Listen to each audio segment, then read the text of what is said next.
Hello everyone. So if you need to change your Gmail password, here's how to do that. So there is no specific Gmail password. Basically, your Gmail password is your Google account password. So let's deal with it.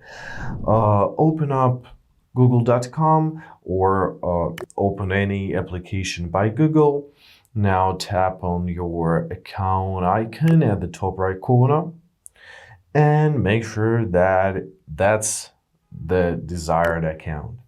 After that, press Google account and let's keep up. So now locate your security and sign in. Choose this option.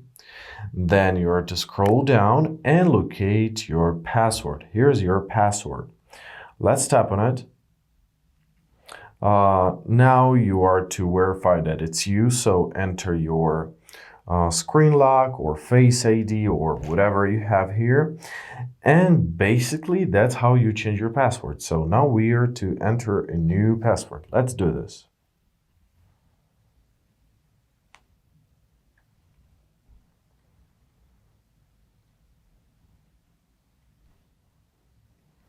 Now you are to confirm your new password.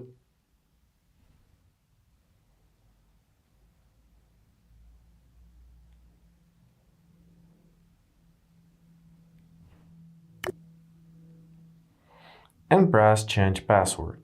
So you'll see the pop-up message that password was changed. So you can review your security things if you want to, but basically that is it. However, keep in mind that when you change your password, sometimes your phone may log out of every service which were linked to this password, and you may need to enter everything once again. So it takes some time. Keep that in mind. However, that's it. I really hope this video was helpful. Thank you so much for watching. Have a great day, and please consider subscribing to our channel.